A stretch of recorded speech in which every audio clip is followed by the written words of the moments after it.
Summer League. You have to say the whole time. Huge putback. What a finish. I wonder, as John Wall makes some comments about wanting the team to be as best as possible, not just about Beal and Wall, how much pressure that puts on the organization. Will be for you in that environment. I think it. Oh, wow. Dylan Brooks. That was Dylan Brooks. Crossover and a make. Remember, 1-point wins, no matter how it comes. Costello. Page. Williams with a fake. A drive. It's over. It's over. C.J. Williams, the hero at the end.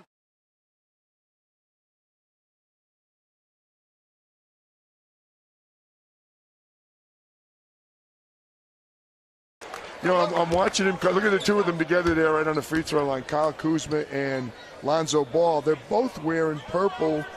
It's hard for me to believe. Purple Nikes. What happened to Big Baller? Right?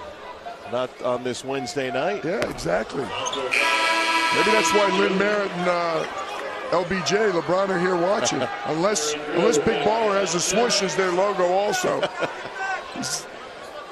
Love those purple. Look at he and Kyle Kuzma. We said the chemistry's been really good. Sitting here courtside most nights. I haven't spotted him yet, but I'm sure he's here. Continuing between these two.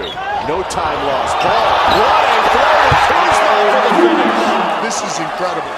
That's one hand on the money, easy finish. Now shortened preseason before it opens the season, regular season.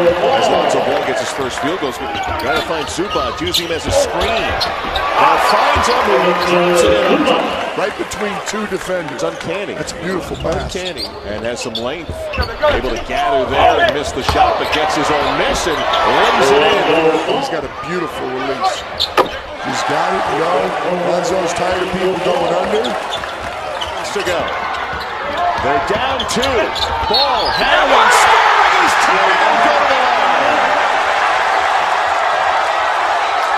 tied. Good morning, people. You know who it is. It's Tay Wiz, of course, coming live for the Man Cave as usual. For those subscribers out there, subscribe to the YouTube channel, the Twitter page. Please feel free to do so now at TAE_WIGGS. I keep you up on the latest scores, stats, and news injuries. Of course, free agency tracker in the 2017 Summer League in Las Vegas. Before we get right into everything, we got a couple of games that come on tonight, beginning at 4 o'clock. Like I said, once again, we are in tournament bracket play for the Summer League Championship playoffs. First game at 4 p.m., NBA TV, New Orleans Pelicans taking on the San Antonio Spurs.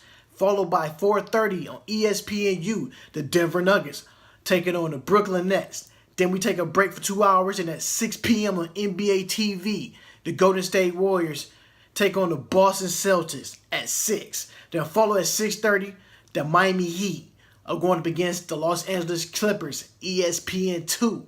Followed by at 8 o'clock, NBA TV, the Phoenix Suns take on the Memphis Grizzlies. Followed by at 8:30, the Dallas Mavericks, Sacramento Kings. Now that's the game I'm looking forward to watch right there. And that should be a great game. And I had to stop right there because that Sacramento team, like I said, Justin Jackson, Buddy Hield, De'Aaron Fox, that right there, and Frank Mason III and Harry Giles, that's a squad for Sacramento. Then you got Darius Smith Jr. and Yogi Ferrell for the young Dallas Mavericks. So that's a nice matchup to see Dennis Smith Jr. go up against De'Aaron Fox. I'm very intrigued by that matchup. Like I said, once again, that game is at 8:30 ESPN2. So, hey, lock your TVs for that one or record it if you at work. And followed by that, 10 p.m., the Portland Trailblazers take on the Toronto Raptors, NBA TV at 10. Then at 10:30 to end everything, you will have Lonzo Ball going up against Kay Felder and the Cleveland Cavaliers at 10:30 ESPN2. So the news going around in the NBA right now, is Carmelo Anthony going to be really a Houston Rocket? We're trying to figure that out. We know he's anxious to leave out of New York. And so far, it's been an ongoing process since July 1st of the NBA free agency period. We know Melo definitely do want to go play for Houston, but at the same time, he want to go play with LeBron James and team up with him in the Cleveland Cavaliers. So the only way he can get out of his contract, New York is not buying him out of his contract, folks. that's something just dramatic happened, and they say, you know what, Melo, we just tired of this process. We tired of this wait and see. We just going to buy your contract out. But we knowing that the Dolans and Steve Mills as the acting GM, they wanted something in return for Carmelo Anthony. Right now he's 33 years old. He won't be 34 until May. So he'll be 34 years old once the playoffs pick back up next year. But the situation is Houston willing to do away with such pieces as a Trevor Ariza and an Eric Gordon or a Ryan Anderson? Is that too much to give up for a Carmelo Anthony? If so, we should find out. So my whole question is, Melo's going to be on a different team before a training camp start in a couple of months from now. So is he going to be in Houston, or is he going to be in Cleveland? So I just want to hear the comments and questions that's coming with that. So I definitely think he's going to be in one of these two teams. Now, if he goes to Houston, the West is really going to be a fight. The Eastern Conference is pretty much picking flowers, an easy walk to the NBA Finals. So we're going to see where Melo lands. Hopefully, everybody keeps saying Houston. They're trying to find that fourth team to trade with. And, it's probably so hard to trade Carmelo Anthony right now because, to believe it or not, you think they just not, teams are not just asking for Carmelo Anthony. They want Kristaps Porzingis. So you already know that's why they really can't move Carmelo Anthony, because New York don't want to give up Kristaps Porzingis. So in order to give up something, you have to receive something too at the same time. But me personally, I think Carmelo Anthony will be in one of those two teams before the season start. We got a couple of signings. The Utah Jazz signed Thabo Staffolosha and Jonas Jerebko. Great pickups for a team like that, bringing some more key veterans and guys that actually play defense. The Atlanta Hawks just signed Ersan Ilyasova for the Milwaukee Bucks. They signed him to a 1-year deal. That's another great pickup for them. Game of the night, I told you I picked the 76ers and the Los Angeles Lakers. Alex Poitras to Kentucky, standout player who once was, had a great game last night, 16 points, 5 rebounds. And Larry Drew II, 15 points, 2 rebounds, 8 assists. Little that y'all didn't know that Larry Drew father is on the Cavaliers coaching staff as an assistant coach. One thing I do like about Larry Drew as he's maturing through his NBA journey, he's becoming more settled and becoming passing the ball more, getting his teammates open. They getting a feel for him, because when I was first watching the game in the first quarter, the first 5 minutes of the game, Philadelphia had nothing but layups the whole time. Remember, no Markelle Fultz, sorry about that. They shut him down for the rest of the summer due to the ankle injury, because like Joel Embiid said, we got to trust the process. And the way the injury factor been going in for the 76ers, they don't want to lose another key guy. So you have Ben Simmons, all these guys coming back from injury. The only thing the 76ers need to work on now and worry about, how can we get these guys to play together being healthy? So they got to find the chemistry amongst themselves. So that's a good thing that they shut him down so he won't hurt himself any furthermore. Like I said, Alex Poitras, he found a way to stay on his team. I think he made the team this year with the way he's been playing. He's been playing exceptional. Like I said, a lot of these games, like people, like I keep saying before, I know a lot of people don't have NBA TV and stuff like that. But, if you can, go to a B-Dubs or a sports bar. Have them change the TV to a certain game so you can get a feel for what these guys look like. So when they come to the city or your basketball town, you can be, you know what? Let's go check these guys out and let's give them a look. Because these guys right here have something to prove, especially these Philadelphia 76ers fans. They got something to prove. Team hasn't been the same since Allen Iverson left, and that's one of the teams that will be on the come up. They drafted right, they got the right players, and if you look at how they've been drafting nothing but stud guys that can help them get over that hump. I got them making the playoffs this year, probably by the 7th seed.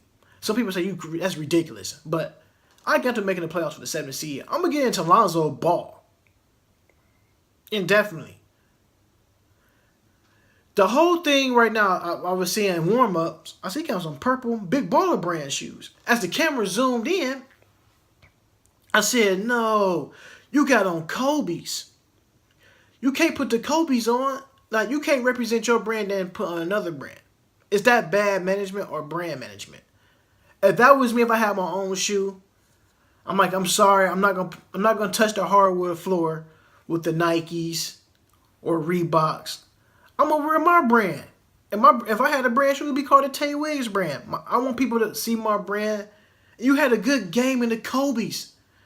And I ain't gonna say that's a bad thing, but that's a bad thing for the management, for the brand management, for your brand, Big Baller brand. Because the first thing people are gonna say that Lonzo Ball put up 36 in a pair of Kobe's. Then if you go back to the Big Baller brand shoes tonight against the Cavaliers at 10:30 on ESPN2, and you come out here and score 11 points, the first thing you're going to say, well, you should have put the Kobe's on. And you're going to hear a lot of people going around, is it the shoes? That's the first thing you're going to say. Is it the shoes? No, it's not the shoes. It's the player. It's the player. He's going to catch a lot of slack from that.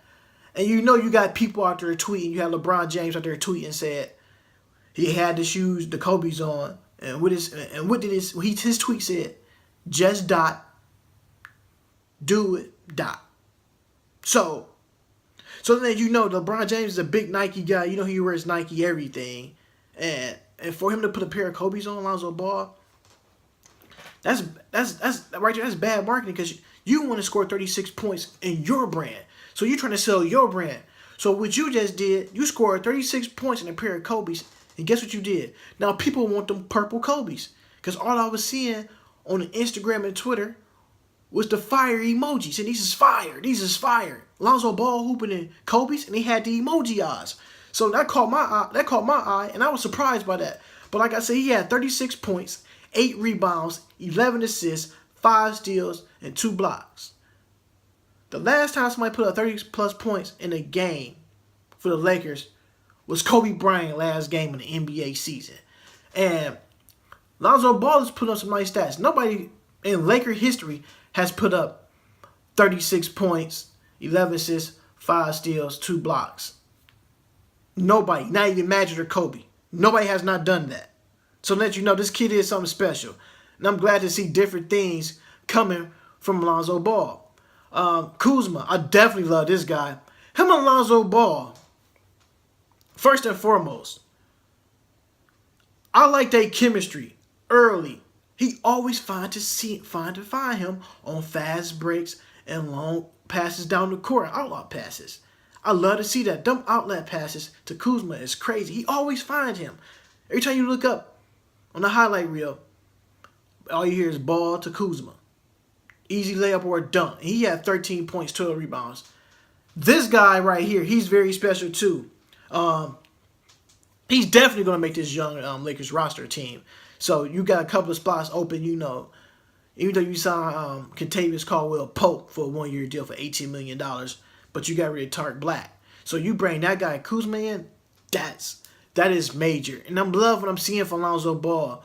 The first game, you're like, okay, people's like, oh, Lonzo Ball suck. But you got to realize your first NBA game, you're going to get the jitters.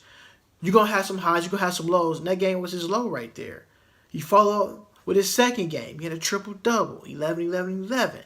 Then he followed with his third game, 36 points, 8 rebounds, 11 assists, 5 steals, 2 blocks. And he was 12 for 22 from the field and 9 for 12 from the free throw line and 3 from 10 from the three-point line. So he's getting there. It's coming along good for Lonzo Ball and that Lakers team. If they can find some more, veteran pieces. I know they got Luol Deng, but you need more. You need some more star power to go along with them young guns they got. And I like what Magic Johnson is doing with these guys. First and second, let's get right into some more news I got from the NBA. You know, I was talking about Lonzo Ball. The Cavaliers signed Cedi Osman to a 3-year deal for $8.3 million. He's from overseas. He plays in the European League. He averaged about 7.5 points per game. The Utah Jazz signed Jonas Jerebko and Thabo Stapolosha. Like I said, key pickups. And one thing I do want to talk about, the NBA season is moving up to October 17th instead of October 30th. So they can get more games in. They want to speed the games up. All-Star break with the trades. The trade deadline would be moved up early week, so players can actually, when they get traded, they can actually play 3 or 4 more home games with the team they get traded to, which is smart thinking by Adam Silver. So a lot of stuff is going on.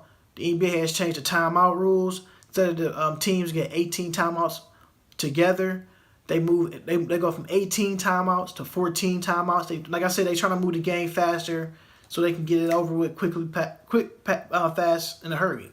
I don't think they should speed it up, but get rid of the timeouts.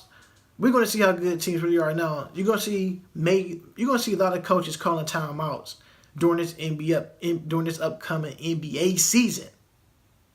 And some might not have no timeouts left, and they may get charged a technical foul. So that's very interesting. In the last 2 minutes of the game in the fourth quarter, say you get 3 timeouts, you go to 2 timeouts. So, like I said, this is going to be major stuff. So the referees, they get a referee timeout and a TV timeout. So all that stuff is changing. So I think you get like 2 timeouts for television for the referees. Like I was saying, Lonzo Ball, stick with your brand, baby. Keep them big baller brand shoes on, baby. I know you had the Kobe's on last night. You played a magnificent game. But I definitely see you stay with your shoes on, the big baller brand shoes. You're not going to catch LeBron James out there and some Shaquille O'Neals. You're not going to do that. You're not going to see Kyrie Irving out there hooping and some Derek Jeters and stuff like that. Like, you have to stay with your brand. You got to stick behind your brand if you want to push units. Because you just sold Nike another couple more shoes in that colorway. Y'all know who I am. I'm Tay Wiggs, coming live from the Man Cave. Go to YouTube, hit that bell, TAE_WIGGS. Until next time, folks, y'all have a nice day. Peace.